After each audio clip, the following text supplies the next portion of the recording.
మీ పిల్లలతో మాట్లాడుతూ ఉండడం, నన్ను నేను కనపరుచుకుంటాను, మిమ్మల్ని మరుగుపరుస్తూ మీకు ఇష్టమైన పిల్లలుగా మారుపెడుతూ మీ సహాయం మాకు అందించండి తండ్రి. ఎత్తబోయే ప్రతి మాటను మీ పిల్లలపైన మా హృదయాలకు ఫలింపు చేసి మీరు కోరుకున్న ఫలభరితమైన జీవితాన్ని జీవించండి. మాలోని ప్రతి ఒక్కరికి శక్తిని, సహాయాన్ని అనుగ్రహించండి తండ్రి. ఈ సహాయాన్ని ఆయన దినదినము ఆనందిస్తుంది తండ్రి. ఆత్మీయతలో దినదినము వర్ధిల్లుతుంది.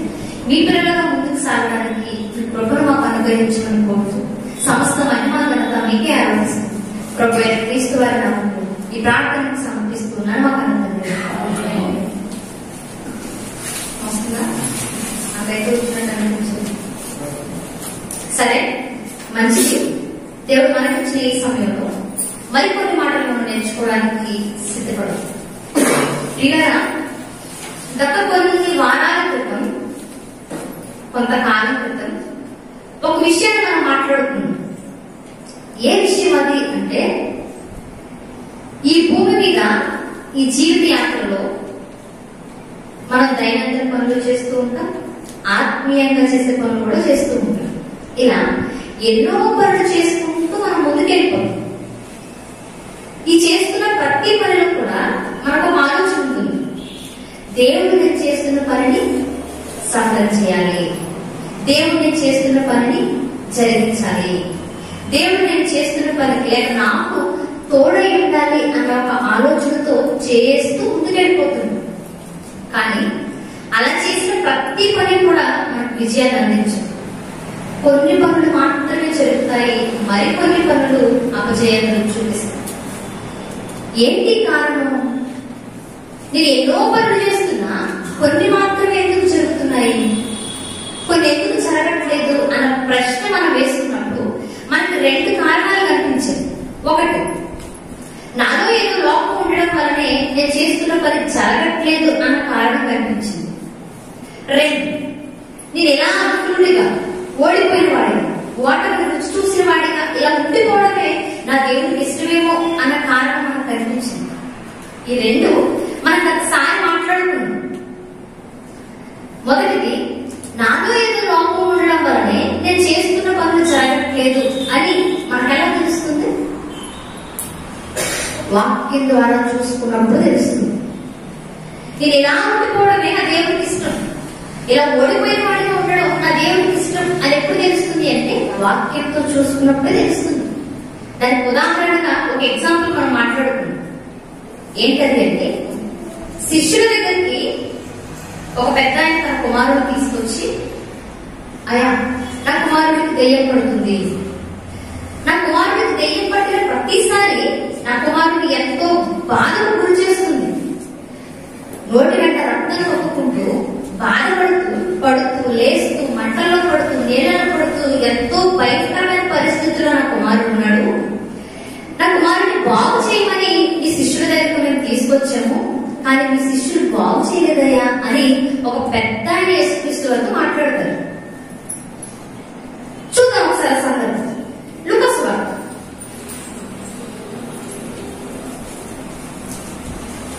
లూకా గారు రాసిన సువార్త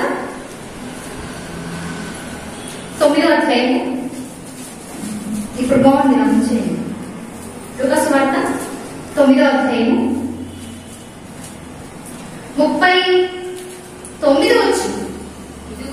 ఇదిగో ఒక దెయ్యము వాని పట్టును పట్టినప్పుడు అకస్మాత్తుగా కేకలు వేయను, నురుగు కానట్టు అది వానిని విరగలాడుచును, గాయపరచుచు వానిని వదిలి వదలకుండును, దాని వెళ్ళగొట్టుడని మీ శిష్యులను వేడుకుంటుంది, కానీ వారి చేత కాలేదని మొరపెట్టాను. చాలు.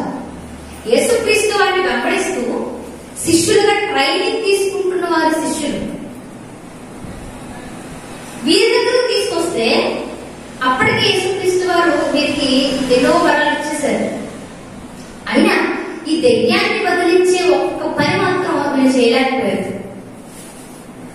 మా కుమారుడిని బదిలించమని, దెయ్యం నుండి రక్షించమని మీ శిష్యుల దగ్గరికి వచ్చినప్పుడు జరగలేదు, మీ శిష్యులు జరిగించలేకపోయారు అని యేసుక్రీస్తు వారితో మాట్లాడుతుంటే, శిష్యులలో ఎందుకు జరగలేదో వారిలో ఉన్న లోపం ఏంటో యేసుక్రీస్తు వారు మాట్లాడుతుంటారు. 41 అందుకు యేసు విశ్వాసము లేని మూర్ఖతరము వారులారా, నేను ఎంతకాలము మీతో కూడా ఉండి యేసుక్రీస్తు వారు మాట్లాడుతున్నారు. మీరు ఎందుకు ఈ కార్యాన్ని చేయలేకపోయారంటే మీలో ఒక లోపం ఉంది, అదే విశ్వాసము. విశ్వాస లోపం ఉంది కాబట్టి, పరిపూర్ణులుగా మీరు విశ్వాసులుగా తీర్చిదిద్దబడలేదు కాబట్టి మీరు చేస్తున్న పనికి ఏం అందించలేదు, విజయాన్ని అందించాలి. అందుకే ఆ బాలుడిని, ఆ కుమారుడిని రక్షించలేకపోయారు. అంటే విశ్వాసం అనే లోపం చేత శిష్యులు ఆ కార్యాన్ని జరిగించలేకపోయారు. ఇక రెండోది చూస్తే, మీరు ఇలానే ఉండిపోవడం దేవునికి ఇష్టం అని ఎప్పుడు తెలుస్తుంది అంటే, ఇదే భక్తుల జీవితాలు మీరు చూడండి. పేతురు గారు కానీ, తోమ గారు కానీ, ఫిలిప్ గారు కానీ, 12 మంది శిష్యులు కానీ, వారి తర్వాత వచ్చిన పౌలు గారు కానీ, ఈ శిష్యులందరూ నిర్దాక్షిణ్యంగా చచ్చిపోతూ ఉంటే దేవుడు వారిని రక్షించాడు. పౌలు గారిని తల నరికేస్తూ ఉంటే దేవుడు ఆపల. పేతురు గారి కటికి చీకటి గల బెలంలో 9 నెలలు నరకయాతన పెట్టి ఆయన భయంకరంగా సిలువ తిరగేసి సిలువేస్తూ ఉంటే దేవుడు ఆపలేదు. ఎందుకు వారు అలా చచ్చిపోవాల్సి వచ్చింది అంటే, వారి మరణాలు దేవుడికి ఇష్టం. వారు అలా చనిపోవడం దేవుడికి ఇష్టం, అందుకే కాపాడలేదు. ఈరోజు మనం కూడా మన జీవితంలో కూడా ఎన్ని పనులు చేస్తున్నా జరగట్లేదు అంటే, ఈ రెండింటిలో ఏదో ఒకటి మనలో ఉండాలి. ఒకటి, మనలో లోపమైన అయి ఉండాలి. 2, మన ఎంత పర్ఫెక్ట్ గా ఉన్నా దేవుడికి మనం ఇలా ఓడిపోవడం ఇష్టమై ఉండాలి. మనలో లోపాలు ఉన్నాయి అని మనకు ఎలా తెలుస్తుంది అంటే, ఒక కీర్తన చూసుకుని మనం ముందుకు వెళ్తాం. మొదటి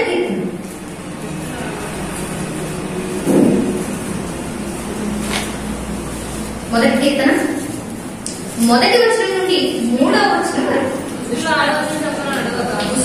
ఆలోచన చొప్పున నడవక, పాపుల మార్గమున నిలవక, అపహాసకులు కూర్చుండు చోట కూర్చుండక, యెహోవా ధర్మశాస్త్రమునందు ఆనందించుచు దివారాత్రము దానిని ధ్యానించువాడు ధన్యుడు. అతడు నీటి కాలువల వారున నాటబడినదై ఆకు ఆడక తన కాలమును ఫలనిచ్చు చెట్టు వలె నుండును. అతడు చేయనిదంతా సఫలమగును. ఈ కీర్తనలో మనకు కనపడుతుంది ఏంటంటే, ఇదిగో అతడు చేయనిదంతా సఫలమగును. అతడిలో మీ పేరు మీరు పెట్టుకోండి. ఇప్పుడు నేను చేస్తున్నదంతా జరగాలి అంటే, సఫలం అవ్వడం అంటే జరగడం, విజయాన్ని అందించడం. ఇప్పుడు నేను చేస్తున్న ప్రతి పని సఫలం అవ్వాలి అంటే పైన కొన్ని లక్షణాలు కనబడుతున్నాయి, అవి మనలో ఉన్నాయి. ఒకటి, దుష్టుల ఆలోచన చొప్పున నడవక. ఒకసారి మనం మాట్లాడుతున్నాం, ఎవరు చెప్తుంది? దుష్టులనగా ఎవరో, దుష్టుని ఆలోచన విధానం ఎలా ఉంటుందో, దుష్టుని ఆలోచన ప్రకారంగా ఏకీభవిస్తే మన జీవితాలు ఎలా తయారైతాయో ఒకసారి మనం 3 భాగాలు మాట్లాడుతున్నాం. ఇక ఈ రెండవ మాట మనం ఆలోచిస్తే, పాపుల మార్గంలో నిలువక. అదేనా? పాపుల మార్గంలో నిలువక.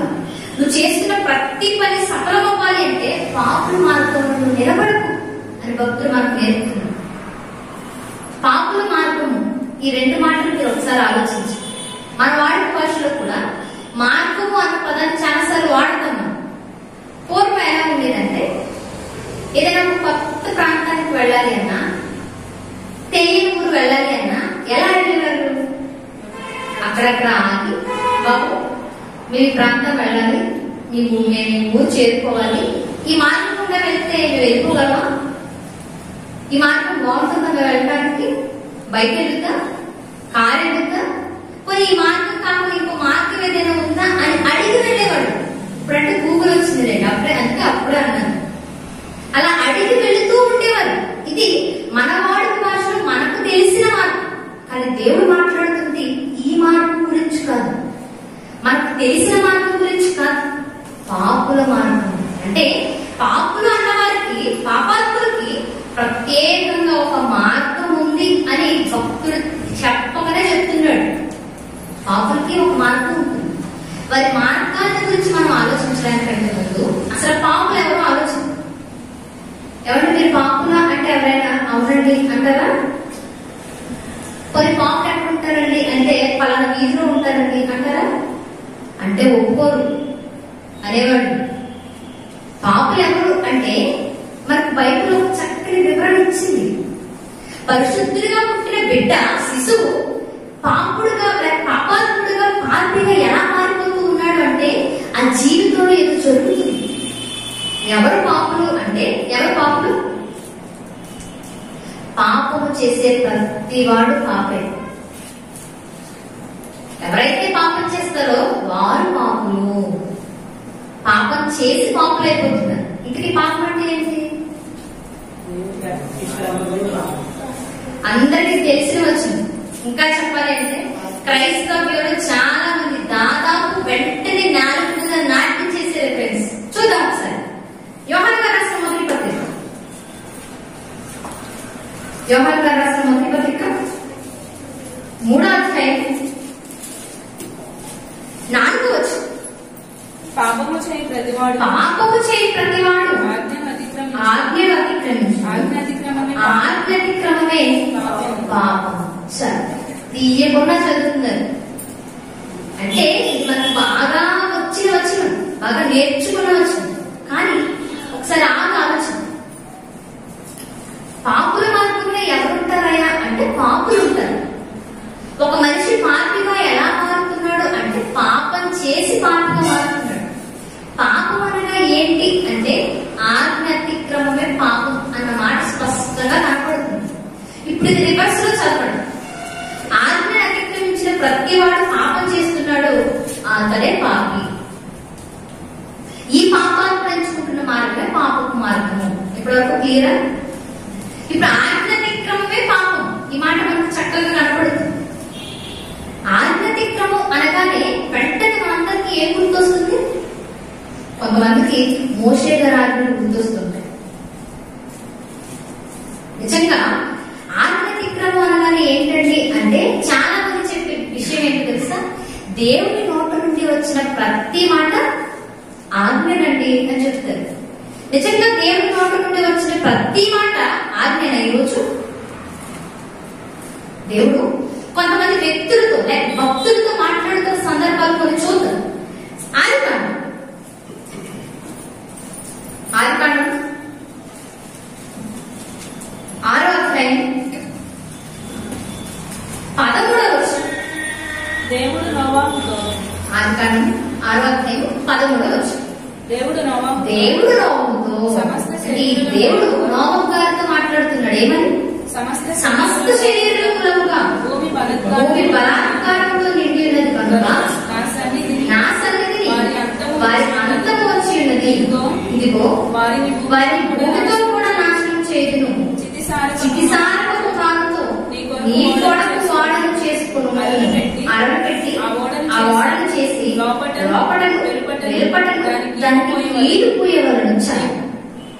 ఇప్పుడు దేవుడు నోవహు గారితో మాట్లాడుతున్నాడు, ఒక విషయాన్ని చెప్తున్నాడు. నోవహు భూమి మీద చూసినప్పుడు భూమి మీద ఉన్న ప్రతి ఒక్కరూ శరీర సంబంధమైన బలాత్కారంతో పట్టబడిపోయినారు. నీవు ఒక్కడే నీతిమంతుడుగా నీవే నీతిపరుడుగా నాకు కనిపించాడు. ఇప్పుడు ఈ భూమి మీద ఉన్న సర్వ మానవాళిని నాశనం చేస్తున్నారు అని చెప్తూనే నీ కొరకు నీ ఇంటి వారి కొరకు చితిసారపు ప్రాంతం వాడను చేసుకో అని నేర్పిస్తున్నాడు. ఇది దేవుడి నుండి వస్తున్న మాట నోవహు గారు. ఇది ఆజ్ఞ కాదు, జాగ్రత్త నేర్పుతున్నాడు. నోవహు భూమంతా నశించిపోతుంది, మీరు చూడని కనీ విని ఎరుగని జలప్రళయాన్ని నేను రప్పిస్తున్నాను. దీని నుండి మీరు కాపాడబడాలి అంటే మీ ఇంటి కొరకు నీ కొరకు ఒక వాడను సిద్ధం చేసుకో అని విపత్తుని చూపిస్తూ జాగ్రత్తను నేర్పిస్తున్నాడు నోవహు గారు. ఇది ఆజ్ఞ కాదు, జాగ్రత్త చెప్తున్నాడు. మరొక భక్తులు చూద్దాం. ఇది ఆజ్ఞ.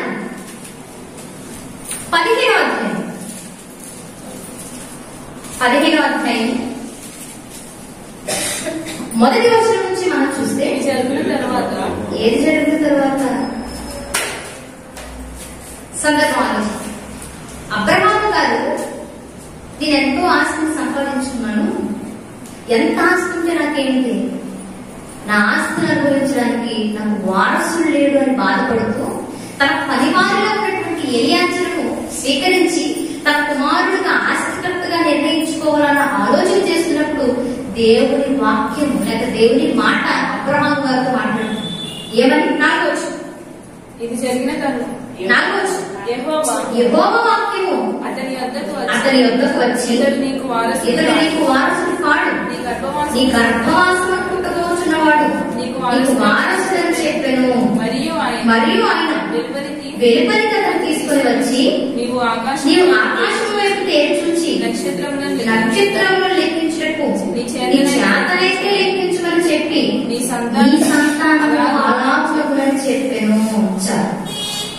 ఇప్పుడు అబ్రహాము గారితో మాట్లాడుతున్నమాట. అబ్రహాము, నీకు సంతానం లేదని బాధపడుతున్నావు కదా, నీ ఆస్తికి కర్త లేదని బాధపడుతున్నావు కదా, నీ పనివాడిలో ఒకడు నీకు ఆస్తికర్త కాడు, నీ కుమారుడు కాడు, నీ గర్భవాసము పుట్టబోవాడే నీకు ఆస్తికర్త. ఆస్తికర్త మాత్రమే కాదు కానీ స్వాస్థ్యకర్త కూడా. నీ గర్భాన కుమారుడు జన్మిస్తాడు, అప్పటి వరకు నువ్వు వెయిట్ చేయి. కావాలంటే పైచు ఆకాశంలో నక్షత్రాలను లెక్కించగలవా? నీ చేతనైతే లెక్కించు అన్నాడంటే చేత కాదని అర్థం. నీ చేతనైతే లెక్కించు, చేత కాదు. సేమ్ అంతే. ఆకాశంలో నక్షత్రాలను లెక్కించకుండా ఎలా అయితే ఉన్నావో ఈ సంతానం కూడా ఎవరో లెక్కించినంత విస్తారంగా ఫలిస్తుంది అని అబ్రహాము గారు చెప్తున్నాడు దేవుడు. ఇది దేవుని నోట నుండి వచ్చిన మాటేనా? ఇది ఆజ్ఞ. మరేంటిది? వాగ్దానం. భవిష్యత్తులో జరగబోయే ఒక వాగ్దానాన్ని అబ్రహాము గారి ద్వారా నెరవేర్చాలనుకుంటున్నాడు దేవుడు. ఇలా మీరు ఆలోచిస్తే బైబిల్లో దేవుడు ఆజ్ఞలు మాత్రమే ఇవ్వలేదు, కొన్ని ఆజ్ఞలు ఇచ్చాడు, కొన్ని వాగ్దానాలు ఇచ్చాడు, కొన్ని హెచ్చరికలు చేశాడు, కొన్ని జాగ్రత్తలు నేర్పాడు, దయ కలిగించే మాటలు మాట్లాడాడు, ఆపదల్లో ఉన్న వారికి ధైర్యాన్ని ఇచ్చే మాటలు మాట్లాడాడు. అంటే దేవుడి నోట నుండి వచ్చిన ప్రతి మాట ఆజ్ఞ కాదు. వాగ్దానాలు ఉన్నాయి, కట్టడలు ఉన్నాయి, శాసనాలు ఉన్నాయి, విధులు ఉన్నాయి, అన్ని ఉన్నాయి. కానీ ఎందుకు ఆజ్ఞ అతిక్రమం అనగానే దేవుడి నోట నుండి వచ్చిన ప్రతి మాట అనుకుంటున్నామా? ఆజ్ఞ అతిక్రమం పాపమే, కానీ దేవుడి నుండి వస్తున్న ప్రతి మాట ఆజ్ఞ. ఏది ఆజ్ఞ అంటే దేవుడు ఆయా కాలాలలో ఆయా సమయాలలో ఆజ్ఞలు జారీ చేస్తూ వచ్చాడు. ఉదాహరణకి ధర్మశాస్త్రం రాకముందు కూడా ఆజ్ఞలు ఉన్నాయి. ఇశ్రాయేలీయులకి మోషే గారి ద్వారా ధర్మశాస్త్రం రాకముందు దేవుడు వ్యక్తిగత జీవితాలను గురించి లేక కొంతమంది వ్యక్తులను గురించి ఆజ్ఞలు ఇస్తూ వారి స్థితిని బలపరిచాడు. మనం గత వారం చూశాను. మొట్టమొదటి మానవుడైన ఆదాము గారితో దేవుడు చెప్తున్న మాట ఏంటి చూద్దాం ఒకసారి. ఆదికాండం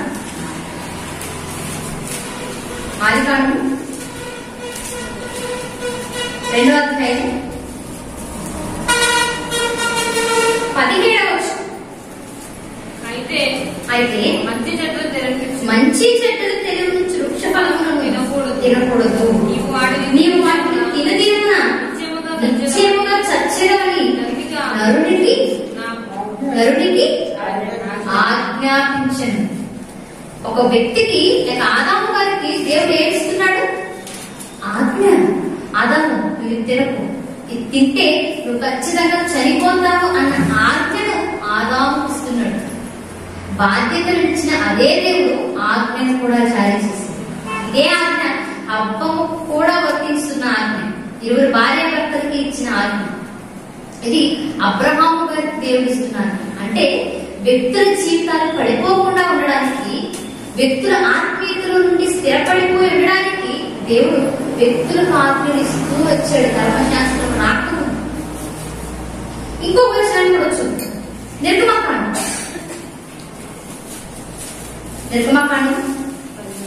19వ అధ్యాయం 10వ వచనం. యెహోవా మోషేతో నీవు ప్రజల యొద్దకు వెళ్ళి నేడును రేపును వారిని పరిశుద్ధపరచుము, వారు తమ బట్టలు ఉతుక్కొని మూడవ నాటికి సిద్ధముగా ఉండవలెను. మూడవ నాడు యెహోవా ప్రజలందరి కన్నుల ఎదుట సీనాయి పర్వతం మీద చిరువచ్చును. ఇప్పుడు దేవుడు ఆజ్ఞ ఇంకా రాలేదు, 10 ఆజ్ఞలు ఇంకా బయలుపరచబడక ముందు మోషే గారిని పిలిచి, మోషే ప్రజలందరినీ కూడా ఈ రోజు రేపు పరిశుద్ధపరచు. 3వ దినాన ఆ సినాయి పర్వతం మీద నేను దిగి వస్తాను. నేను నా మనసులో ఉన్న కోరికను నేను చేయాలనుకుంటున్నది 3వ దినాన్ని చేస్తాను. లోపు మీరు సిద్ధపడండి అని మోషే గారికి నేర్పిస్తూ ఉన్నాడు. నేర్పిస్తూ ఇది ఈ సినాయి పర్వతంని ఎవరు ముట్టకూడదు, ఈ ఇశ్రాయేలు సమాజం చనిపోకుండా జీవిస్తూ ఉండాలి అంటే మీరు పర్వతానికి పొలిమేరలు ఏర్పడచ్చు. ఆ పొలిమేరలు ఎవరైతే ముట్టుకుంటారో వాడు వెంటనే మరణ శిక్షణ ఉండాలి, చనిపోవాలి. ముట్టుకోకుండా ఉండడానికి నువ్వు వారిని భద్రపరచు అని మాట్లాడుతూ ఆ మాటని ఆజ్ఞాపించు. చూద్దాం ఒకసారి 23వ వచనం.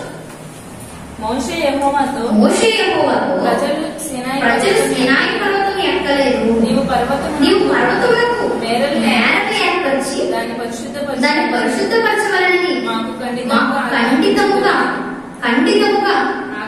ఆజ్ఞాపించింది కదా దేవా. ఈ పొలిమేరలు ఎవరు పుట్టుకోలేదు, ఈ సినాయి పర్వతాన్ని నేను తప్ప ఎవరు ఎక్కలేదు. ఎందుకు? నువ్వు ఆజ్ఞాపించావు కదా. మేము ముట్టుకుంటే మేము చనిపోతామని మాకు తెలియజేసావు కదా. సమాజం బ్రతికుండాలి అంటే ఈ పొలిమేరలు లేక ఈ పర్వతపు మేరలు తాకకూడదని మాకు ఆజ్ఞాపించావు కదయ్యా అని మాట్లాడుతున్నారు. అంటే ఇశ్రాయేలు సమాజం చనిపోకుండా ఉండడానికి ఆ పరిస్థితిలో దేవుడు వారికి ఆజ్ఞలు జారీ చేశాడు. ఇవి ధర్మశాస్త్రం రాకముందు ఉన్న ఆజ్ఞ. ఇంకా చాలా ఉన్నాయి. ఆదాము గారికి ఇచ్చిన ఆజ్ఞ కనపడుతుంది. అబ్రహాము గారిని కూడా, అబ్రహాము ఈ దేశం నుండి, ఈ కుటుంబం నుండి, ఈ ప్రజల నుండి బయటకు రా అని పిలిచాడు. రా అని పిలిచిన మాట కూడా ఆజ్ఞ. ఇలా వ్యక్తులు ఆత్మీయతలో నుండి పడిపోకుండా ఉండడానికి, వారి ఆత్మీయ జీవితం బలపడడానికి దేవుడు వ్యక్తులకు ఆజ్ఞలు ఇస్తూ వచ్చాడు. మోషే గారి సందర్భానికి వచ్చేటప్పటికి సమాజం పడిపోకుండా ఉండడానికి, సమాజం నిలబడి ఉండడానికి సమాజానికి మోషే గారి ద్వారా కొన్ని ఆజ్ఞలు ఇచ్చాడు. ఇది ధర్మశాస్త్రం రాకముందు ఉన్న ఆజ్ఞ. ఇక ధర్మశాస్త్రాన్ని ప్రవేశపెడుతుంది ఇశ్రాయేలు జనాంగానికి మాత్రమే కాదు, కానీ ఇశ్రాయేలు జనాంగం తరువాత వారి సంతతికి, వారి పిల్లలకు, వారి పిల్లల పిల్లలకు, ఇశ్రాయేలు జాతి వారికి కొన్ని ఆజ్ఞలు జారీ చేస్తూ ఉన్నాడు దేవుడు. ఏ ఆజ్ఞలవి? 20వ అధ్యాయం. దేవుడు ఈ ఆజ్ఞలన్నీ వివరించి చెప్పాను. నీ నీ దేవుడైన యెహోవాను నేనే. చాలా మనకు బాగా తెలిసిన 10 ఆజ్ఞలు. ఇంకా చెప్పాలి అంటే మన ఇంట్లో చక్కగా గోడ కూడా పెట్టుకుంటుంది. ఈ ఆజ్ఞలు ఇశ్రాయేలు జాతి వారికి ఇస్తున్నారు. ఇశ్రాయేలుకి, వారి పిల్లలకి, వారి తరాలకు ఇస్తున్నారు. ఏంటది? ఈ దేవుడైన యెహోవాను నేనే. ఐగుప్తుల నుండి మిమ్మల్ని తీసుకొచ్చింది ఎవరు అంటే నేనే మీ దేవుడైన యెహోవా. మీకు దేవుడు ఎవరైనా ఉన్నాడా అన్న ప్రశ్న మీకు కనబడితే వెంటనే ఆన్సర్ ఎవరు గుర్తుకు రావాలి? నేను గుర్తుకు రావాలి. మాకు దేవుడు లేడే అని బాధపడే పరిస్థితి రాకూడదు. ఎందుకంటే నీ దేవుడైన యెహోవాను నేను ఉన్నవాడను. అంటే ఇశ్రాయేలు జనాంగాన్ని ఆ ఐగుప్తుల నుండి బయటకు తీసుకొచ్చిన తర్వాత మీకంటూ ఒక దేవుడుగా నేను ఉన్నాను అని గుర్తు చేస్తూ ఉన్నాడు. మీ దేవుడని యెహోవా నేనే, నేను తప్ప మరొక దేవుడు మీకు లేడు. ఇక రెండో నేను తప్ప వేరొక దేవుడు నీకు ఉండకూడదు. చాలా రెండవ ఆజ్ఞ ఏంటి? నేను తప్ప వేరొక దేవుడు నీకు ఉండకూడదు. ఐగుప్తులకు ఉన్న ఆచారం ఏంటి అంటే వారికి ఎంతో మంది దేవుడు ఉండేవారు, దేవతలు ఉండేవారు. పొద్దున్నే మన సూర్యుని చూస్తూ పనులు చేసుకుంటాం. వారు సూర్యుని చూస్తూ మా దేవుడు వచ్చాడని ఆనందపడేవాడు. ఆకాశంలో నక్షత్రాలను చూస్తూ మా దేవుడు అని భావించేవారు. నేలను చూసినప్పుడు సముద్ర దేవుడని భావించేవారు. సూర్యుని చూసినప్పుడు సూర్యదేవుడిని భావించేవారు. గాలి ఎక్కువగా వీస్తున్న వాయుదేవుడని పూజించేవారు. అంటే ఐగుప్తులకున్న ఆచారం ఏంటి అంటే ప్రకృతిలో ఉన్నదాన్ని దైవాలని భావిస్తూ వాటినే దేవుళ్ళగా పెట్టుకుని పూజించేవారు. అటువంటి వారి మధ్య నుండి మీరు ఇప్పుడు బయటకు వచ్చారు. ఇప్పటివరకు మీరు ఎక్కడున్నారు? ఐగుప్తులు. అలాంటి సాంప్రదాయాల మధ్య, అలాంటి వ్యక్తుల మధ్య, అలాంటి వాతావరణం మధ్య పెరిగిన మీరు ఇప్పుడు ఇప్పుడు ఎలా ఉన్నారో తెలుసా? నేను తప్ప వేరొక దేవుడిని వేరొక దేవుడు మీరు పూజించకూడదు, నేనే దేవుడు మీకు. మీరు పైన ఆకాశం వైపు చూస్తూ ఆకాశంలో కనిపించిన ప్రతిదానికి నమస్కారం చేయకూడదు. మీరు భూమి మీద జీవిస్తూ ఉండగా భూమి మీద ఏదో ఒక రూపాన్ని చూసి ఆ రూపమే మాకు దేవుడు అని మీరు పూజించకూడదు. భూమి కింద నేలలో మీకు ఎన్నో కనిపించవచ్చు, వాటన్నిటినీ దేవుళ్ళుగా దేవతలుగా మీరు పూజించకూడదు. నేను తప్ప మీకు మరొక దేవుడు ఉండకూడదని మాట్లాడుతున్నాడు. ఇక మూడవ వచనం ఏంటి? మూడవ ఆజ్ఞ పైన ఆకాశం అందే గాని. 7వ వచనం మొదటి ఆజ్ఞ 2వ వచనంలో కనబడుతుంది, 2వ ఆజ్ఞ 3వ వచనంలో కనబడుతుంది, 3వ ఆజ్ఞ 7వ వచనంలో కనబడుతుంది. నీ దేవుడైన యెహోవా నామమును వ్యర్థముగా ఉచ్చరింపకూడదు. చాలు. 3వ ఆజ్ఞ ఏంటి? నీ దేవుడైన యెహోవా నామాన్ని నువ్వేం చేయకూడదు? వ్యర్థంగా ఉచ్చరించకూడదు. వ్యర్థంగా ఉచ్చరించకపోవడం అంటే చేస్తున్న దరిద్ర పుట్టు పనులన్నిటికీ దేవుడి మీద పెట్టేసుకుంటుంటారు. మన ఈ మధ్య ఇప్పుడు భాష కూడా పెట్టారు. అది వ్యర్థంగా ఉచ్చరించడం. ఏదో అలర్తో కూడిన ఆటపాటలు జరుగుతూ ఉండగా ఇది నా దేవుడి పేరు నేను చేస్తున్నాను అని చెప్పకూడదు. ఏదో అశ్లీలమైనవి చేస్తూ ఉండగా నా దేవుడిని పంపించడానికి అనుకోకూడదు. అంటే పాపానికి దేవుని పేరు ఎప్పుడు పెట్టకూడదు. పాపపు క్రియలకు నీ దేవుని ఎప్పుడు తలుచుకోకూడదు. అదే దేవుడిని వ్యర్థంగా ఉచ్చరించడం. నువ్వు నీకు ఇష్టమైనట్టుగా బ్రతుకుతూ దాని వెనక దేవుడు ఉన్నాడని 10 మంది చెప్తున్నావు అనుకో, నువ్వు దేవుడి నామాన్ని వ్యర్థంగా ఉచ్చరిస్తున్నట్లే, దేవుడి నామాన్ని వ్యర్థంగా పలుకుతున్నట్లే. ఇది 3వ ఆజ్ఞ. ఇక 4వ ఆజ్ఞ 8వ వచనం.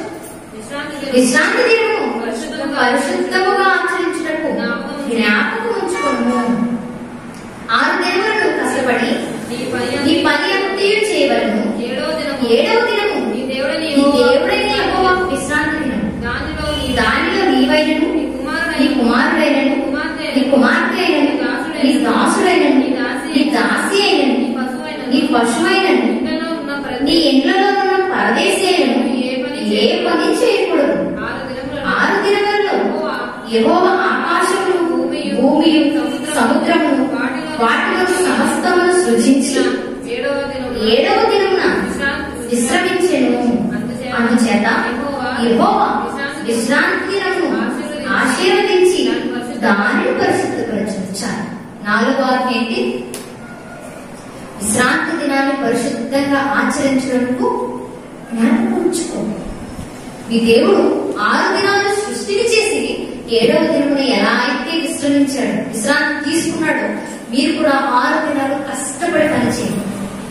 6 దినాలు కష్టపడి పనిచేసి 7వ దినాన్ని మీరు విశ్రాంతి దినముగా దేవుడు విశ్రాంతి తీసుకున్న రోజుగా ఆయన సన్నిధిలో మీరు ఆనందించాలి అని ఇశ్రాయేలుకు 4వ ఆజ్ఞను జారీ చేశారు. ఈ 4వ ఆజ్ఞ నీ దేవుడని యెహోవాను నేనే అన్న ఆజ్ఞ, నేను తప్ప వేరొక దేవుడు మీకు ఉండకూడదు అన్న ఆజ్ఞ, దేవుడి నామమును వ్యర్థంగా ఉచ్చరింపకూడదు అన్న ఆజ్ఞ, విశ్రాంతి దినాన్ని పరిశుద్ధంగా ఆచరించాలి అన్న ఆజ్ఞ ఒక మనిషికి దేవుడికి ఉన్న సంబంధాన్ని తెలియజేస్తుంది. ఒక మనిషి దేవుడితో ఎలా బ్రతకాలి, దేవుడితో ఎలా ఉండాలి, దేవుడి ఎదుటి ఎలా ప్రవర్తించాలి తెలియజేస్తూ ఉన్న ఈ 4 దేవునికి మనిషికి సంబంధించిన ఆజ్ఞలు. ఇక 5వ ఆజ్ఞ ఏంటి? నీ దేవుడైన యెహోవా అనుగ్రహించిన దేశంలో నీవు దీర్ఘాయుష్మంతుడగునట్లు నీ తండ్రిని నీ తల్లిని సన్మానించు. నరహత్య చేయకూడదు. 5వ ఆజ్ఞ ఏంటి? నీ దేవుడైన యెహోవా నీకు అనుగ్రహించిన దేశానికి వెళ్ళిన తర్వాత నువ్వు ఆ దేశంలో దీర్ఘాయుష్మంతుడు అవ్వాలి అంటే నీ తల్లి తండ్రిని సన్మానించాలి. వారికి అనుగ్రహిస్తున్న దేశం ఏది? కనాను. మీరు కనానికి వెళ్ళిన తర్వాత మీరు ఎక్కువ కాలం బ్రతకాలి అంటే మీరు ఏం చేయాలి? మీ తల్లి తండ్రిని సన్మానించాలి. సన్మానించడం అంటే 2 చేసేసి చెరొకళ్ళని చెరువు దాంట్లో కూర్చోబెట్టి ఒక షాల్ తీసుకొచ్చి ఇద్దరికి కప్పేసి వాడి చేతిలో ఒక ముక్క వేడి చేతిలో ఒక ముక్క రెండు బొక్కలు ఇచ్చేసి చప్పట్లు కొట్టేసి సన్మానం అయిపోద్దా? మనకు తెలిసిన సన్మానం ఇదే. కానీ దేవుడు చెప్తున్న సన్మానం ఇది కాదు. మీరు ఆయుష్ కాలం వరకు బ్రతకాలి అంటే మీ తల్లిని మీ తండ్రిని సన్మానించాలి. సన్మానించడం అంటే మనకు తెలిసినట్లుగా షాల్ కొట్టేసి కూర్చోబెట్టడం కాదు. మిమ్మల్ని కన్నందుకు మీ తల్లిదండ్రులకు మీరు ఉన్నతమైన స్థానం ఇవ్వాలి. వారి మాటకు మీరు లోబడాలి, వారి మాటకు మీరు వినాలి, వారి మాట ప్రకారంగా మీ జీవితాన్ని కొనసాగించాలి. అంటే మీ తల్లిదండ్రులకు మీ జీవితంలో ప్రధానమైన స్థానం ఇవ్వాలి అని చెప్తున్నాడు దేవుడు. ఇశ్రాయేలుకి ఇవ్వబడ్డ 5వ ఆజ్ఞ. ఇక 6వ ఆజ్ఞ ఏంటి? నరహత్య చేయకూడదు. నరహత్య చేయకూడదు అని చెప్తున్నాడు. ఎందుకు ఈ ఆజ్ఞిస్తున్నాడు దేవుడు అంటే, మొట్టమొదట ఒక విశ్వాసం చచ్చిపోయింది నరహత్య ద్వారా. మొట్టమొదటి అంతకుడు ఎవరు? నరహత్య చేసిన వాడు ఎవరు? కయ్యూను. ఒక విశ్వాసుని చంపి నరహత్యకు అంతకుడికి ప్రారంభాన్ని జరిగించాడు కయ్యూను. అటువంటి వారు మీరు ఉండకూడదు. నరహత్య అనేది మీరు జరిగించకూడదు. ఒక సహోదరుని మీరు కొట్టి చంపేయకూడదు. ఈ సహోదరుని హత్య చేసే అవసరం మీకు రాకూడదని మాట్లాడుతున్నాడు. అంటే ఈ సహోదరుని మీరు చంపకూడదు. ఇది ఇశ్రాయేలుకి ఇవ్వబడ్డ 6వ. 7వ ఆజ్ఞ ఏంటి? వ్యభిచరింపకూడదు. దేవుడు అసహ్యించుకుంటున్నటువంటి పనులు, అపవిత్రమైన కార్యాలు మొట్టమొదటిది వ్యభిచారం. మీరు కనానికి వెళ్ళిన తర్వాతే కానీ, ఈ మార్గ ప్రయాణంలో కానీ, మీ సంతతి వారే కానీ, మీ పిల్లలే కానీ ఎవరైనా సరే మీ ఇశ్రాయేలు జనాంగంలో వ్యభిచారం అన్నది ఉండకూడదు. వ్యభిచార క్రియలు మీరు జరిగించకూడదు అని మాట్లాడుతున్నాడు. ఇది ఇశ్రాయేలు ఇవ్వబడ్డటువంటి ఎన్నో ఆజ్ఞ? 7వ ఆజ్ఞ.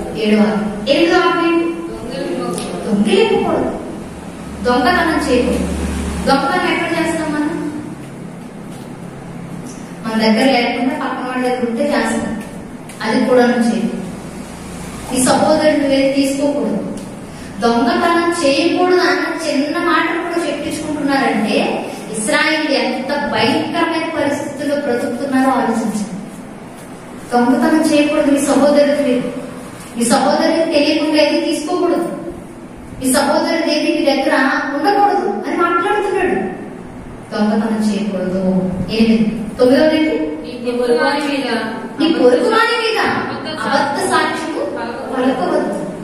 నీ పొరుగువాడి మీద అబద్ధాన్ని పలక, అబద్ధాలు ఆడకు. నీ పొరుగువాడి మీద అబద్ధ సాక్ష్యం చెప్పి నీ పొరుగువాడు శిక్ష అనుభవించడానికి కారకుడివి అవ్వకు అని మాట్లాడుతున్నాడు. ఇది 9వ. 10వ వ్యక్తి నీ పొరుగువాని ఇల్లు ఆశింపకూడదు. నీ పొరుగువారి భార్యలైనను, అతని దాసులైనను, అతని దాసీలైనను, అతని ఎద్దులైనను, అతని గాడిదలైనను, నీ పొరుగు వాళ్ళకు ఏదైనాను ఆశింపకూడదని చెప్తుంది. ఆశింపకూడదు, తీసుకోకూడదు. ఆశింపకూడదు అన్న మాటకు తీసుకోకూడదు అన్న మాట తేడా ఏంటి? నీ పొరుగు వారి ఇల్లు ఆశపడదు. నీ పొరుగు వారి భార్య నీకు కావాలని కోరుకో, ఆశపడదు. నీ పొరుగు వారి దాసే కాదు, దాసుడే కాదు, గొర్రె కాదు, ఎద్దే కాదు, ఏదైనా నీ పొరుగు వారికి కలిగి ఉన్నది ఏదైనా నాకు ఉండాలి అని నువ్వు ఆశపడదు. ఆశ అన్నది నిజంగా ఈ పదార్థంలో చివరిగా మనకు కనపడుతున్న చాలా బలమైన ఆజ్ఞగా కనపడుతుంది. ఆశ అనేది ఎక్కడ మొదలవుతుంది? మనసులో. అంటే నీ పొరుగు వాడిని కావాలి అని నీ మనసులో కూడా నువ్వు అనుకోకు. నీ పొరుగు వారి భార్య చాలా బాగుంది, నాకు కావాలి అని నువ్వు ఆశపడదు. నీ పొరుగు వారి గాడి చాలా బాగుంది, అది నాకు కావాలి అని ఆశపడదు. అంటే నీ హృదయంలో కూడా నీ పొరుగు వాడికి ఏదైనా సంపాదించాలన్న ఆలోచనలు చేయకు అని ఇశ్రాయేలుకి 10 ఆజ్ఞలు అందించాడు. మొదటి 4 నీ దేవుడే యెహోవా నేనే అన్న ఆజ్ఞ, నేను తప్ప వేరొక దేవుడు ఉండకూడదు అన్న ఆజ్ఞ, యెహోవా నామాన్ని వ్యర్థంగా ఉచ్చరింపకూడదు అన్న ఆజ్ఞ, విశ్రాంతి దినాన్ని పరిశుద్ధంగా ఆచరించడం జ్ఞాపకం ఉంచుకో అనే 4 ఆజ్ఞలు ఒక మనిషిని దేవుని దగ్గరకు చేస్తుంది. ఒక మనిషి దేవుని మీదకి ఎలా ప్రవర్తించాలో నేర్పుతున్నాయి. మిగిలిన 6 ఆజ్ఞలు తల్లిదండ్రులను సన్మానించడం, ఇంకా నరహత్య చేయడం, దొంగతనం చేయడం, వ్యభిచారం చేయడం, అబద్ధ సాక్ష్యం పలకడం, ఈ పొరుగు అని ఇల్లు, భార్య, గాడిద, ఇవన్నీ ఎవరికెవరికి సంబంధించినవి? ఒక మనిషికి మరొక మనిషికి మధ్య ఉన్నది. దేవుని పట్ల నువ్వు ఎలాగో నేర్పుతూ 4 ఆజ్ఞలు తెలియజేస్తూ ఉంటే, ఒక మనిషి పట్ల ఒక మనిషిగా నువ్వెలా ప్రవర్తించాలో 6 ఆజ్ఞలు తెలియజేస్తుంది. ఇవి ఇశ్రాయేలుకి ఇవ్వబడ్డ 10 ఆజ్ఞలు. ఇప్పుడు మీకు డౌట్ రావాలి, ఖచ్చితంగా రావాలి. ఈరోజు మనం ఆదాం వాళ్ళు కాదు, అంటే ఆదాం ప్లేస్ లో లేదు. మోషే గారి ద్వారా ఈ పర్వతాన్ని టచ్ చేయకు అని దేవుడు ఆజ్ఞాపించాడు. ఆ ఇశ్రాయేలు జనాంగం కూడా అప్పుడు మనం లేదు. ఇశ్రాయేలు జాతి వారికి 10 ఆజ్ఞలు ఇస్తున్నాడు. ఈ 10 ఆజ్ఞల జాతిలో కూడా మనం లేదు. ఈరోజు మనం ఇశ్రాయేలువా? గట్టి చెప్పండి, ఇశ్రాయేలువా కాదు. అంటే ఈ ఆజ్ఞలు మనకు కూడా వర్తించు. మరి మనకు కానప్పుడు ఎందుకక్క ఎంతసేపు నుంచి చెప్తున్నావు అని అడగాలి మీరు. ఇది ఇశ్రాయేలు ఇవ్వబడ్డ ఆజ్ఞలు కదా. ఈరోజు మరి మనకి ఇది, ఈరోజు మన ఇశ్రాయేలు కాదే, ఇశ్రాయేలు సంతతిలో నుండి వచ్చిన వారు కాదే, వారి పిల్లలు కాదే. మరి ఎందుకు ఈరోజు మనం ఇది మాట్లాడుకుంటున్నాము? ఎందుకంటే అవసరం మనకి. ఈరోజు మనం ధర్మశాస్త్రం రాకముందు ఉన్నవారు కాదు, ధర్మశాస్త్రం ప్రవేశపెడుతూ ఉండగా ఇశ్రాయేల్ జాతిలో వారు కూడా కాదు. ఈరోజు మనం క్రైస్తవులు, అంటే క్రీస్తు త్యాగాన్ని అర్థం చేసుకుని క్రీస్తును ధరించుకుని క్రీస్తు అనే బ్రతకాలను ముందుకొచ్చిన వారు. మరి ఈరోజు క్రీస్తు కొరకు బ్రతుకుతున్న మనకు లేవు ఆజ్ఞలు? ఆనాడు ఆదాముకి ఇచ్చిన దేవుడు మనకు కూడా ఉంటాడు. మోషే జనాంగం లేక ఇశ్రాయేలు జాతి వారు నశించిపోకుండా ఉండాలి అని ఇశ్రాయేలుకి ఇచ్చిన దేవుడు ఈరోజు క్రైస్తవులు మనకు ఇవ్వకుండా ఉంటాడా? మనకు కూడా ఇవ్వబడ్డాయి ఆజ్ఞలు. ఏంటవి? ఇప్పటి వరకు మాట్లాడిన 10 ఆజ్ఞల సారాన్ని మీరు గుర్తుంచుకోండి. ఈ 10 ఆజ్ఞలలో 4 దేవునికి మనిషికి సంబంధించింది, 6 మనిషికి సంబంధించింది. ఇవి మనసులో పెట్టుకుని ఈరోజు క్రైస్తవులుగా, సంఘస్థులుగా, విశ్వాసులుగా క్రీస్తుని ధరించుకుని బ్రతుకుతున్న వారిగా ఈరోజు దేవుడు మనకే ఆజ్ఞలు ఇచ్చాడు అనే ప్రశ్న మనం వేసుకోగలిగితే వెంటనే చూద్దాం. లూకా రాసిన సువార్త 10వ అధ్యాయం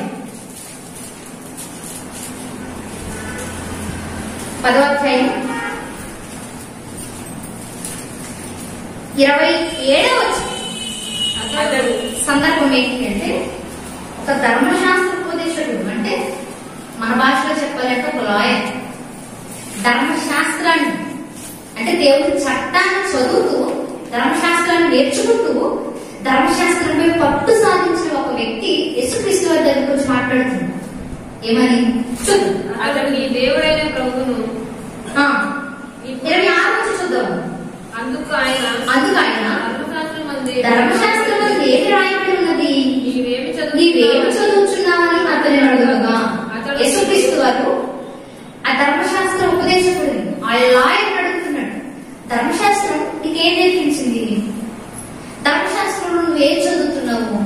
అసలు ధర్మశాస్త్రంలోని సారం నీకేమర్థమైంది అని అడిగినప్పుడు ఆ ధర్మశాస్త్రాన్ని ఉపదేశిస్తూ ఒక లాయర్గా మంచి హోదాలో ఉన్న వ్యక్తి సమాధానం ఇస్తున్నాడు. ఏమని? 27వ వచనం. అతడు నీ దేవుడైన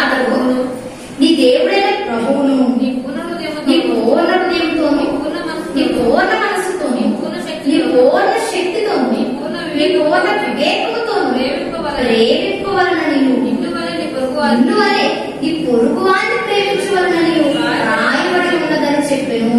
అందుకు ఆయన నీవు సరిగా ఉచ్చరించింది, అలాగూ చేయము, అప్పుడు జీవించదని అతనితో చెప్పాను. చాలా ఇప్పుడు యేసుక్రీస్తు వారు మాట్లాడుతున్నమాట. అవును, నువ్వు ధర్మశాస్త్రంలో చదువుతుంది నిజమే, ఆ 10 ఆజ్ఞలను నీకు అర్థమైంది నిజమే. ఈరోజు క్రీస్తులో కలిగిన వారికి కూడా దేవుడు ఇస్తున్న ఆజ్ఞలు ఏంటో తెలుసా? 1, నీ పూర్ణ మనసుతో, నీ పూర్ణ హృదయంతో, నీ పూర్ణ శక్తితో నీ పూర్ణ వివేకంతో నువ్వేం చేయాలి? నీ దేవుణ్ణి ప్రేమించాలి. ఒకటి, నీ దేవుణ్ణి ప్రేమించాలి. రెండు, నిన్ను వలె నీ పొరుగువాడిని నువ్వు ప్రేమించాలి. ఈ రెండు ఆజ్ఞలు ఆ రోజు ఇశ్రాయేలులకు మాత్రమే ఆగిపోయి కాదు, వారికి ఇవ్వబడి తర్వాత కనిపించకుండా పోయేవి కాదు. ఈరోజు ఇశ్రాయేలులకు మాత్రమే కాకుండా యేసుక్రీస్తు వారి శిలువ త్యాగంలో యేసుక్రీస్తు వారు ఎప్పుడైతే బలి అర్పణ జరిగిస్తున్నారో ఆ బలి అర్పణలో ఇశ్రాయేలు కోసం మాత్రమే చచ్చిపోలేదు, ప్రపంచంలోని ప్రతి మనిషి కొరకు చనిపోయారు. అన్యుడని లేదు, గ్రీస్ దేశస్థుడని లేదు, హెబ్రీయుడని లేదు, వేరొకడని లేదు, ప్రతి మనిషి కోసం ప్రభు చనిపోయాడు. ఆ చనిపోతూ ఉన్న క్రమంలో దేవుడు చేసిన అద్భుతమైన విషయం ఏంటో తెలుసా? ఇశ్రాయేలుని అన్యుల్ని కూడా ఒకే వ్యక్తిగా నిరూపించాడు. ఒకటి చేశాడు. అప్పటి వరకు పదార్థాలు పొందుతూ పదార్థాలు పాటిస్తున్న ఇశ్రాయేలును ఏ ఆజ్ఞలు లేకుండా లోకంలో పాపంలో బ్రతుకుతున్న వారిని ఒక తాటి మీదకు తీసుకొచ్చి ఒకే స్థితిలో నిలబెట్టి మీకోసం నేను చనిపోతున్నానని తెలియజేశాను. ఎఫెసీ పత్రిక 2వ అధ్యాయం మొత్తం చదివితే ఒక చక్కటి సంఘటన కనపడుతుంది. చూద్దాం ఒకసారి. ఎఫెసీయులకు రాసిన పత్రిక 2వ అధ్యాయం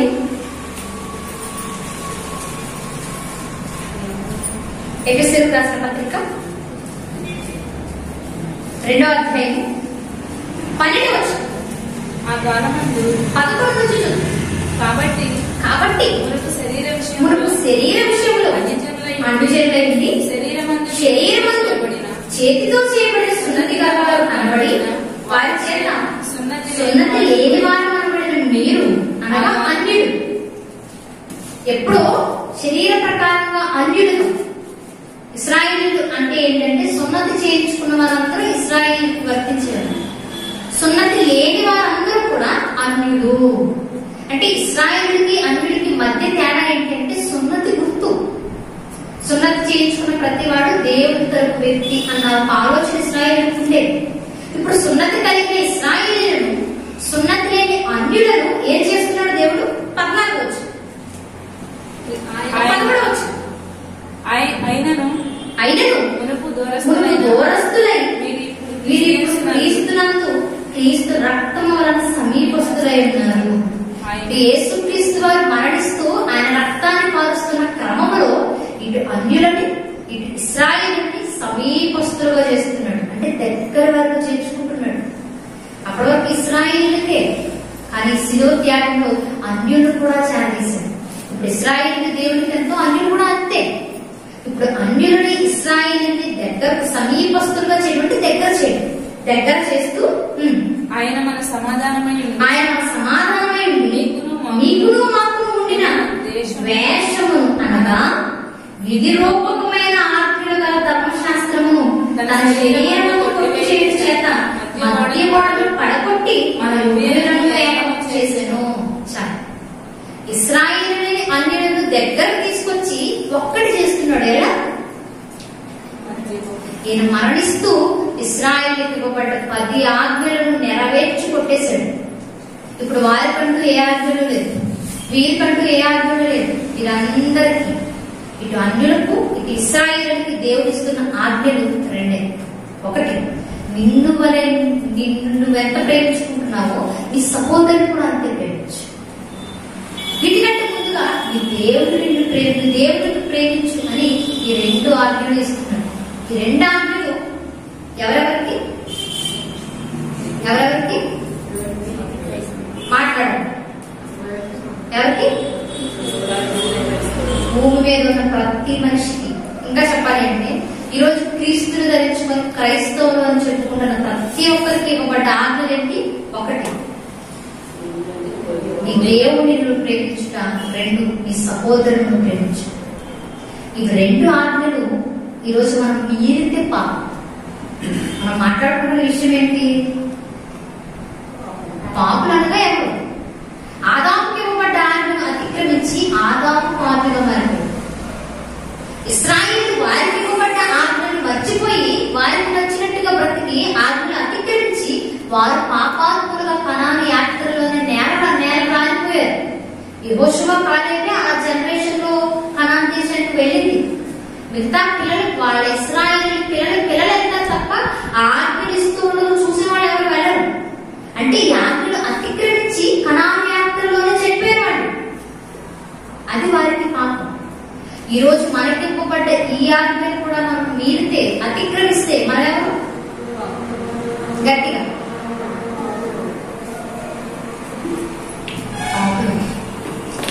చాలా మంది అనుకుంటుంటారు ఇప్పుడే ఇశ్రాయేలు కంటే 10 ఇచ్చాడు మాకు ఉండే కదా, రెండంటే అన్సిప్ జరిగించేస్తాం నేర్చి వెంటనే నెరవేరుస్తాం అనుకుంటారండి. ఈ 2 ఆజ్ఞలలో యేసుక్రీస్తు మాట్లాడుతూ ధర్మశాస్త్రం అంతయు ఈ రెండింటిలోనే ఉందని మాట్లాడతారండి. ఆ పదార్థంలో ఉన్న సారం ఏదైతే ఉందో ఆ సారం అంతటిని కుదించి ఈ 2 ఆజ్ఞలలో పెట్టాడు దేవుడు. 10 ఆజ్ఞలలో 4 ఆజ్ఞలు ఏంటి? బయటికి వెళ్ళలో నేర్చుకోవాలి. ఏంటి 10 ఆజ్ఞలలో మొదటి 4? నీ దేవుని యెహోవా నేనే, నేను తప్ప వేరొక దేవుని ఉండకూడదు, దేవుని నామమును వ్యర్థంగా ఉచ్చరింపకూడదు, విశ్రాంతి దినమును పరిశుద్ధంగా ఆచరించడం జ్ఞాపకం ఉంచుకోదు. ఇవి 4 ఆజ్ఞలు ఈ దేవుడును ప్రేమించు అన్న ఒక్క మాటలో ఉన్నాయి. నీళ్ళ చూసారు ఎప్పుడన్నా? మంచినీళ్ళు చూసారా? మీ నీళ్ళ చూస్తున్నప్పుడు మీకు ఏం కనిపిస్తాయి? ఏం కనిపించవా? మీ నీళ్ళ చూసినప్పుడు నీటి కనిపిస్తాయమ్మా. కానీ మీకు కనబడుతున్న నీళ్లలో 2 పదార్థాలు ఉంటాయి. H2O అంటే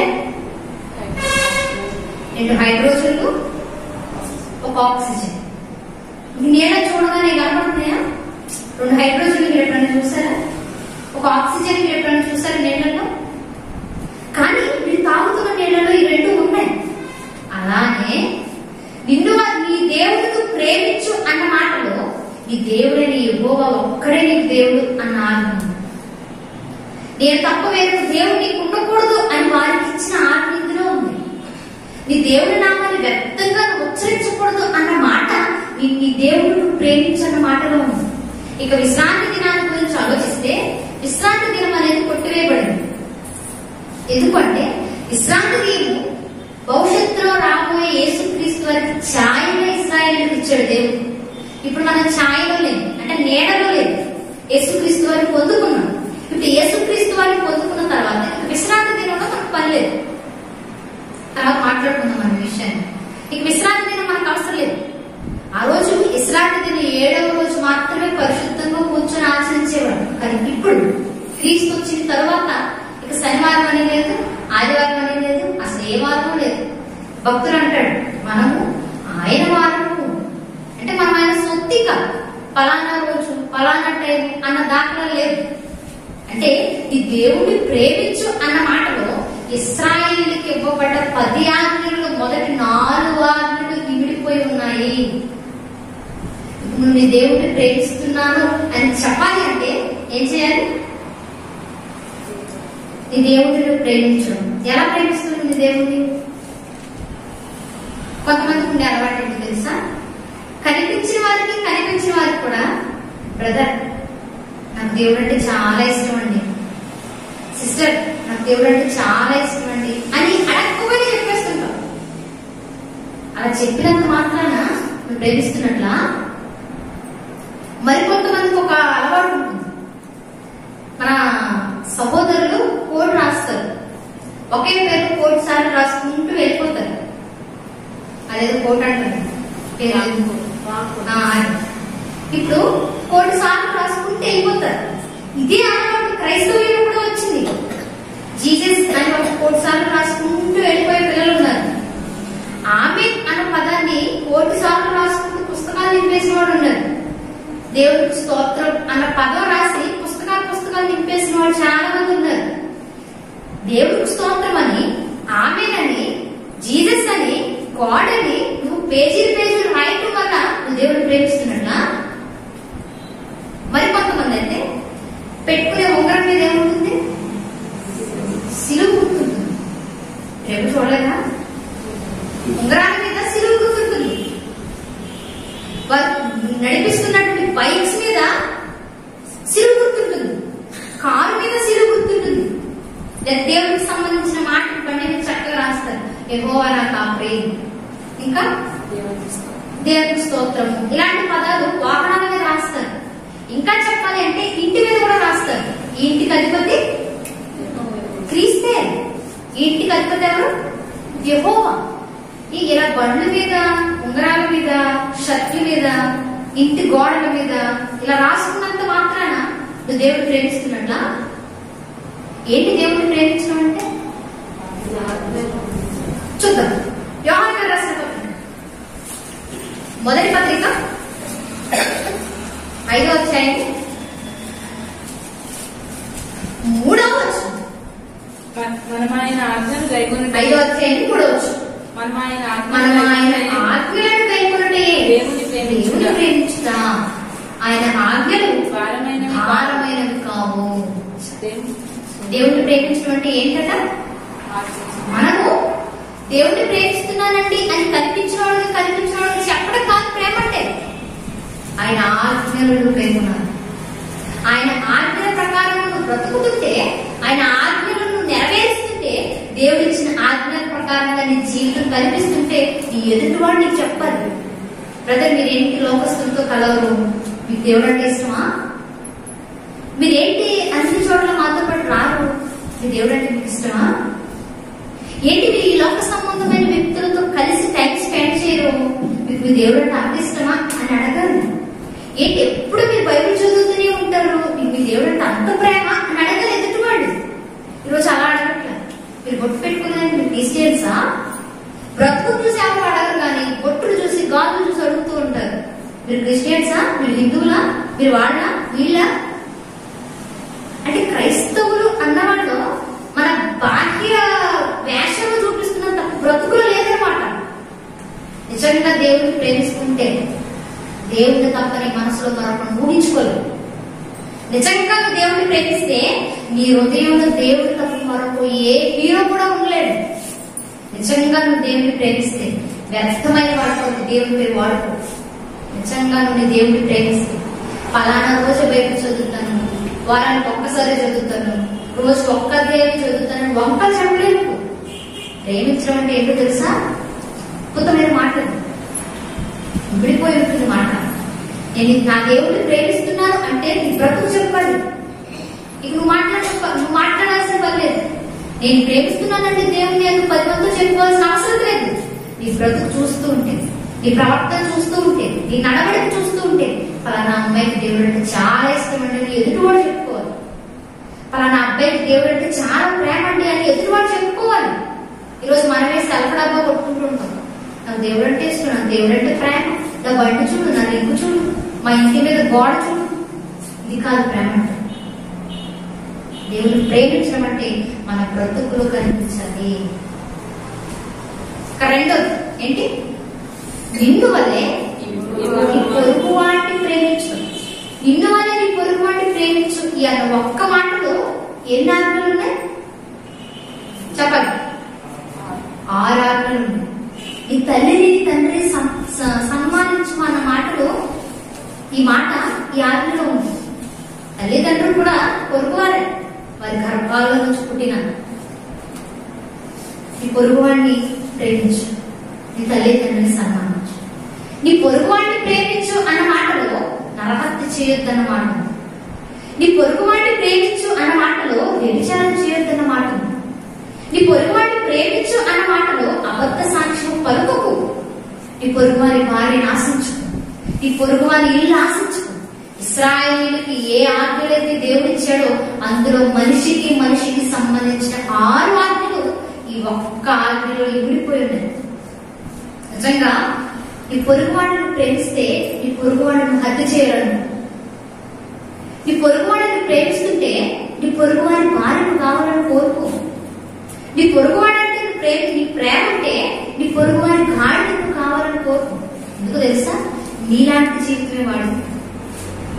నువ్వు ఎలాంటి జీవితం అయితే జీవిస్తున్నావో, నీ జీవితం పట్ల నీకెంత బాధ్యత ఉందో, నీకెంత విలువ ఉందో, తోటి సహోదరుడికి వాడి జీవితం పట్ల కూడా అంతే బాధ్యత ఉంటుంది, అంతే వాల్యూ ఉంటుంది. నీ జీవితం నిన్ను వల్లే నీ పొరుగువాడు. నిన్ను నువ్వెంత ప్రేమించుకుంటావు, నిన్ను నువ్వెంత కేర్ తీసుకుంటావు, నువ్వు ఎంత జాగ్రత్తగా కాపాడుకుంటావో నీ పొరుగు వాడిని కూడా అంతే జాగ్రత్తగా ప్రేమించు, అంతే జాగ్రత్తగా కాపాడు. ఎందుకంటే నీ వంటి జీవితమే నీ పొరుగువాడు. నీ పొరుగువాడిని నువ్వు ప్రేమిస్తున్నప్పుడు నీ పొరుగువాడిని ఎలా చంపగలుగుతావు? చంపలేదు. నీ పొరుగువాడిని ప్రేమిస్తున్నప్పుడు నీ పొరుగువాడిని వస్తువు ఏదో ఒక దొంగతనం ఎలా చేయకూడదు? దొంగతనం చేస్తే వాడు బాధపడతాడా లేదు? ప్రేమిస్తే వాడు బాధపడు. ప్రేమిస్తే వాడు భార్య నాకు కావాలని కోరుకుని వాడి జీవితాన్ని పాడు చేయదు. నిజంగా నీ పొరుగువాడిని ప్రేమిస్తే అన్నిటికీ మించి నీ పొరుగువాడి జీవితాన్ని దొంగతనం చేయదు. వాడి జీవితాన్ని నాశనం చేసి అనుభవించు. అంటే ఈ పొరుగువాడిని ప్రేమించు అన్న మాటలో ఇశ్రాయేలుకి మనిషికి మధ్య ఉన్న 6 ఆజ్ఞలు ఇమిడిపోయి ఉన్నాయి. ఇంకా చెప్పాలి అంటే ఆ 10 ఆజ్ఞల కంటే మరింత ఉన్నతమైన 2 ఆజ్ఞలు. ఎందుకో తెలుసా? మీరు చేయకండి అని వారికి చెప్పారు, కానీ మనకు చెయ్యాలన్న ఆలోచన వచ్చినా తప్పే అని చెప్పాడు యేసుక్రీస్తు. నువ్వు వ్యభిచారం చేస్తే తప్పువాడు, కానీ నువ్వు చుట్టూ చూస్తే చెయ్యాలన్న ఆలోచన వస్తే నీ పొరుగువాడి దొంగతనం చేద్దామని బుద్ధి పుట్టినా ఎవరికి పాపత్తుడే. అది ఈ రోజు మనకి పొగటాలి. సారం మిస్ అవ్వలేదు. ఆనాడు 10 ఆజ్ఞలలో ఉన్న ప్రతి సారము 2 ఆజ్ఞలుగా కుదించబడి ఈ రోజు క్రైస్తవ సమాజానికి అందింది. ఈ రోజు మనం ఈ ఆజ్ఞలు మీరి బ్రతుకుతుంటే మనం కూడా ఎవరు పాపం. చాలా మంది చాలా ఒప్పిగా ఉంటుంది. దేవుడిని అయితే నేను ప్రేమిస్తానండి, నా సహోదరుని అయితే నేను ప్రేమించాను, వాడికి నాకు పడదు. వాడు నాకు అంత అన్యాయం చేస్తే వాడిని ఎలా అంటే ప్రేమించేది అని అడుగుతుంటాడు. నిజంగా దేవుడు అక్కడే ప్రేమిస్తాను, నా పొరుగు వాడితో నాకు పని లేదని అనుకుంటే దేవుడు అనే వెంటనే దేవుడు అనే మాట ఏంటో తెలుసా? చూద్దాం ఒకసారి చివరికి. యోహాను రాసిన పత్రిక, మొదటి పత్రిక 4వ అధ్యాయం 20వ వచనం. ఎవడైనను నేను దేవుని ప్రేమించుచున్నానని చెప్పి తన సహోదరుని ద్వేషించిన ఎడల అతడు అబద్ధికుడగును. తాను చూచిన తన సహోదరుని ప్రేమించిన వాడు తాను చూడని దేవుని ప్రేమించలేడు. దేవుని ప్రేమించేవాడు తన సహోదరుని కూడా ప్రేమింపవాలన్న ఆజ్ఞను మనం ఆయన వలన పొందాము. మనం ఒక ఆజ్ఞను పొందాను దేవుడి దగ్గర. నేను దేవుడిని ప్రేమిస్తున్నానండి, నా సహోదరుని నేను ప్రేమించలేను, వాటికి పడదను అంటే అబద్ధం అంట. నీ కంటికి కనబడుతున్న మనిషే నువ్వు ప్రేమించలేనప్పుడు, నీ కంటికి కనబడుతున్న నీ సహోదరుని మీద నువ్వు జాలిపడలేనప్పుడు, నీ కంటికి కనబడుతున్న సహోదరుని మీద ఆప్యాయతను కురిపించలేనప్పుడు కనిపించని దేవుడు నువ్వు ఎలా ప్రేమించగలవు? అసలు కంటికి కనిపిస్తున్న దాన్ని నువ్వు స్వీకరించినప్పుడు కనిపించిన దాన్ని ఎలా నెరవేర్చగలవు? ఈ 2 ఆజ్ఞలు విడదీయలేని ఆజ్ఞ. మనం అప్పుడప్పుడు అంటుంటాం, ఆ 2 విడదీయలేవండి. ఎందుకు విడదీయలే? ఒకటికి రెండింటిలో ఒకదానిపైన ఒకదానికి అంత సఖ్యత ఉంది, అంత సహవాసం ఉంది, సంబంధం ఉంది. ఈరోజు ఈ ఆజ్ఞలు కూడా అంతే. నా సహోదరుని ప్రేమించిన దేవుని ఒక్కడే ప్రేమిస్తానంటే అవసరం లేదు. ఈ ప్రేమ వ్యర్థం. ఈ ప్రేమ కంటికి కనిపిస్తున్న నీ సహోదరుని ప్రేమించు. వాడిని ప్రేమిస్తూ ఉండగా దేవుడిని ఎలా ప్రేమించాలో తెలుసుకుంది. కంటికి కనిపించేదాన్ని ముందు నెరవేర్చు. కంటికి కనిపించిన దేవుని చిత్తాన్ని నెరవేర్చగలము. ఈరోజు మనకి ఇవ్వబడ్డ ఆజ్ఞలే. 1, నీ పూర్ణ హృదయంతో, నీ పూర్ణ మనస్సుతో, నీ పూర్ణ శక్తితో, నీ పూర్ణ వివేకంతో దేవుడిని ప్రేమించాలి. ప్రేమించినట్టు మాట చెప్పాలనుకోవడం కాదు. ప్రేమ ఎప్పుడు మాటలతో ఆగిపోదు. ప్రేమ ఎప్పుడు కూడా నువ్వంటే నాకు ఇష్టం అన్న మాటతో ఆగిపోదు. ప్రేమ క్రియలలో కనిపించింది. నేను దేవుడిని ప్రేమిస్తున్నాను అని చెప్పకుండే నీ బ్రతుకు చెప్పాలి సమాజం. అది ప్రేమ. నీ సహోదరుని ప్రేమిస్తున్నావో లేదో చూసేవాడు చెప్పాలి. పలానా సహోదరుడు ఆత్మీయులు చాలా ప్రేమిస్తాడండి, పలానా సహోదరుడు ఆత్మీయులు చాలా జాగ్రత్తగా చూసుకుంటాడండి, పలానా సంఘంలో ఎంతో ప్రేమ ఉంటుంది అనే సమాజం చెప్పుకోవాలి. అది సహోదరుని ప్రేమించడం. ఈ 2 ఆజ్ఞలు ఈ రోజు మన జీవితంలో లేకపోతే వెంటనే పాటించడానికి ప్రయత్నించండి. పాటించలేకపోతే ఈ రోజు మనం మాట్లాడుకుంటున్నటువంటి పాపుల మార్గంలో ఈ రోజు మనం కూడా ఉన్నామని గుర్తుపెట్టుకోండి. నిజంగా మన పాపుల మార్గంలో ఉంటూ ఆజ్ఞలు పాటించుకుంటూ ఉంటే నిజంగా మనం చేసే పనులు ఏవి కూడా సఫలం అవ్వు జరగదు. అంటే మనలో ఆజ్ఞను అతిక్రమించి పాపం చేసే లోపం ఉండడం చేతన మనం ఏ పనులు చేస్తున్నది సఫలం అవ్వట్లేదన్నమాట, జరగట్లేదన్నమాట. కాబట్టి వెంటనే ఆజ్ఞను అతిక్రమించుకుంటూ దేవుడు చెప్పిన ఆజ్ఞల ప్రకారం పాటిస్తూ పాపుల మార్గంలో కాక నిత్య జీవితానికి చేరేవారి మార్గంలో ఈ రోజు నుండి మనం అందరం ఉండడానికి ప్రయత్నిద్దాము, కష్టపడదాము, ఖచ్చితంగా నిలబడదాం. తల వంచండి, ప్రార్థన చేద్దాం.